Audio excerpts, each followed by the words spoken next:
Assalamualaikum warahmatullahi wabarakatuh. Saya Anisatur Rahma. Di sini saya akan menjelaskan materi tentang usaha dan energi. Jadi, usaha dalam fisika merupakan sebuah konsep tentang bagaimana energi dan gaya diberikan untuk menggerakkan atau memindahkan suatu benda. Secara matematis, usaha dapat dihitung sebagai hasil dari perkalian skalar antara gaya yang diberikan dengan perpindahan benda tersebut. Rumus dari usaha adalah W sama dengan F kali S. Usaha ada dua. Yang pertama, usaha pada bidang datar. Rumusnya adalah W sama dengan Fs kali cos theta. Yang kedua, usaha pada bidang miring. Rumusnya adalah W sama dengan M kali G kali sin theta kali S. Selanjutnya, energi. Energi merupakan salah satu konsep yang penting dalam sains. Energi dapat diartikan sebagai suatu kemampuan untuk melakukan usaha atau kerja. Selanjutnya, macam-macam energi. Yang pertama, energi potensial. Energi potensial adalah energi yang berkaitan dengan kedudukan suatu benda terhadap suatu titik acuan. Nah, di samping merupakan salah satu contoh gambar dari energi potensial. Saya Desmada Armika Ducayanti akan membacakan tentang energi kinetik, energi mekanik, energi panas atau kalor, energi cahaya, dan energi listrik. Energi kinetik adalah energi yang berkaitan dengan gerakan suatu benda, jadi setiap benda yang bergerak dikatakan memiliki energi kinetik. EK sama dengan energi kinetik atau joule, M sama dengan massa benda atau kilogram, V sama dengan kecepatan suatu benda atau meter per sekon. Energi mekanik. Energi mekanik adalah energi total yang dimiliki benda, sehingga energi mekanik dapat dinyatakan dalam sebuah persamaan, EM sama dengan EP plus EX. Energi panas atau kalor. Energi panas adalah energi yang berpindah akibat perbedaan suhu. Suatu SI untuk panas adalah joule. Panas bergerak dari daerah bersuhu tinggi ke daerah bersuhu rendah. Energi panas ini berbanding lurus terhadap suhu benda. Ketika dua benda dengan suhu berbeda bergandengan, mereka akan bertukar energi internal sampai suhu kedua benda tersebut seimbang. Jumlah energi yang disalurkan adalah jumlah energi yang tertukar. Energi cahaya. Energi cahaya adalah energi yang dimiliki oleh gerakan foton dalam bentuk gelombang elektromagnetik. Gelombang cahaya mempunyai frekuensi dan panjang gelombang tertentu dengan kecepatan yang sama. Makin besar nilai panjang gelombang, maka makin kecil frekuensi sebaliknya. Energi listrik. Energi listrik adalah energi yang diakibatkan oleh gerakan partikel bermuatan dalam suatu benda atau konduktor karena adanya benda potensial antara kedua ujung konduktor. Besarnya energi listrik bergantung pada benda potensial dan jumlah muatan yang mengalir. Rumus energi listrik W sama dengan Q kali E. Saya Andita Tastama. Di sini saya akan menjelaskan tentang energi kimia. Jadi, energi kimia adalah energi yang dikandung suatu senyawa dalam bentuk energi ikatan antara atom-atomnya. Besarnya energi bergantung pada jenis dan jumlah reaksi serta suhu dan tekanan. Contoh penggunaan energi kimia yaitu pada aki motor. Selanjutnya, energi nuklir. Energi nuklir adalah energi yang terkandung dalam inti atom. Energi nuklir akan keluar bila suatu inti akan berubah menjadi inti lain. Besarnya energi nuklir bergantung pada jenis dan jumlah inti. Selanjutnya, hubungan antara usaha dan energi. Telah disebutkan sebelumnya, usaha merupakan perubahan energi yang terjadi pada suatu benda. Perubahan energi tersebut dapat berupa energi kinetik maupun energi potensial. Dalam fisika, hubungan usaha dan energi dapat dijelaskan secara matematis. Seperti gambar di samping, itu adalah rumus dari hubungan antara usaha dan energi. Selanjutnya, manfaat usaha dan energi dalam kehidupan sehari-hari. Yang pertama, kereta ketapel. Yang kedua, olahraga terjun payung. Yang ketiga, dinanometer. Yang keempat, permainan ayunan. Assalamualaikum warahmatullahi wabarakatuh. Saya Dista Harta Putri. Di sini saya akan membahas tentang perubahan materi, yaitu tujuannya dapat menjelaskan sifat fisika dan kimia, dapat mengidentifikasi perubahan fisika dan perubahan kimia dengan baik dan benar, dapat menganalisis ciri-ciri perubahan fisika dan perubahan kimia. Apa itu materi? Materi adalah sesuatu yang memiliki massa dan menempati ruang. Wujud materi. Jadi wujud materi itu ada 3. Yang pertama padat, cair, dan gas. Nah, jadi padat itu bentuk dan volumenya tetap selama tidak ada pengaruh dari luar. Molekulnya teratur dan rapat. Contohnya batu, baja, kapur, papan tulis, kayu, besi, dan lain-lain. Sedangkan benda cair, bentuk selalu berubah sesuai dengan tempatnya. Volume tetap, molekulnya teratur dan renggang. Contohnya air, minyak goreng, bensin, alkohol, solar. Yang ketiga gas, bentuk dan volumenya tidak tetap dan akan mengisi seluruh ruangan yang ditempatinya. Molekulnya tidak teratur dan sangat renggang. Contoh udara, uap, air, dan gas bumi. Air memiliki bentuk yang selalu berubah sesuai dengan tempatnya. Saya Livia Dusatin ingin menjelaskan tentang sifat materi. Nah, di sini ada 2 tentang sifat materi. Yang pertama sifat fisika dan yang kedua sifat kimia.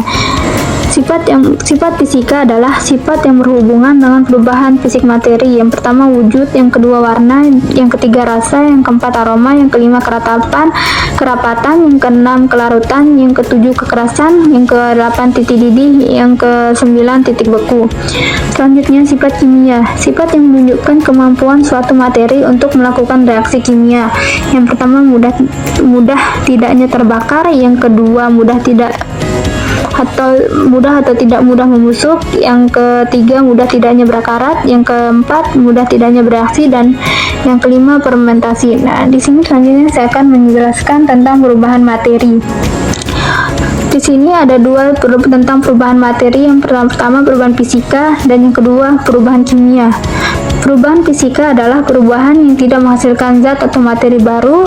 Yang kedua adalah perubahan kimia yang menghasilkan zat, materi atau baru.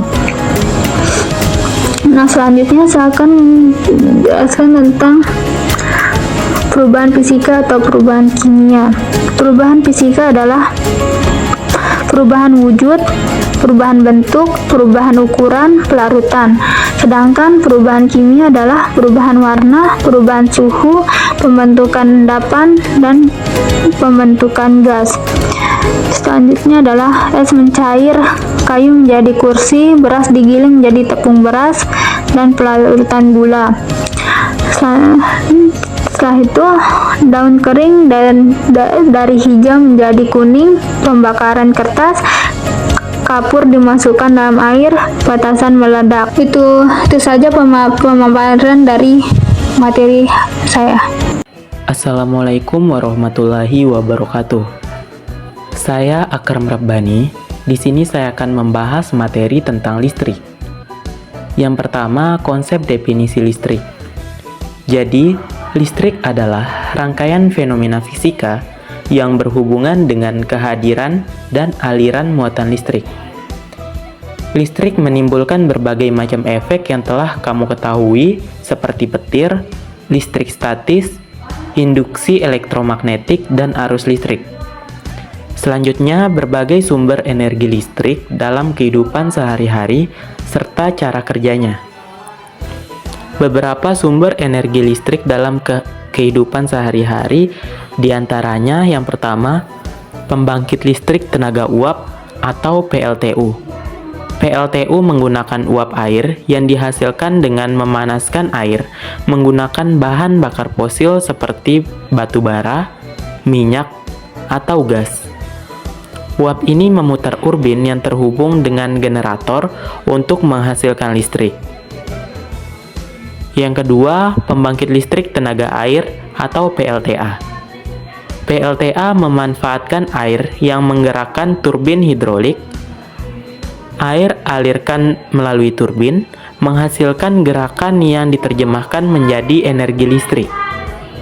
Yang ketiga, panel surya. Nah, panel surya mengubah energi matahari menjadi listrik. Egek fotovoltaik, sel-sel fotovoltaik dalam panel menangkap foton foil kayak matahari dan menghasilkan listrik. Yang keempat, baterai. Baterai menyimpan energi listrik dalam bentuk minyak. Mereka digunakan dalam berbagai perlengkapan elektronik sehari-hari seperti ponsel, laptop, dan kendaraan listrik. Perkenalkan, nama saya Baik Imelda. Saya di sini akan menjelaskan berbagai sumber energi listrik dalam kehidupan sehari-hari serta cara kerjanya. Beberapa sumber energi listrik dalam kehidupan sehari-hari. Yang pertama, generator portabel. Generator portabel menggunakan mesin pembakaran internal atau sumber energi lainnya untuk menghasilkan listrik. Mereka berguna dalam situasi darurat atau di tempat-tempat akses listrik tetap. Selanjutnya, listrik dari tenaga angin. Pembangkit listrik tenaga angin mengonversi energi angin menjadi energi listrik. Turbin angin menangkap energi angin dan menggerakkannya untuk menghasilkan listrik. Dan selanjutnya, listrik dari tenaga nuklir.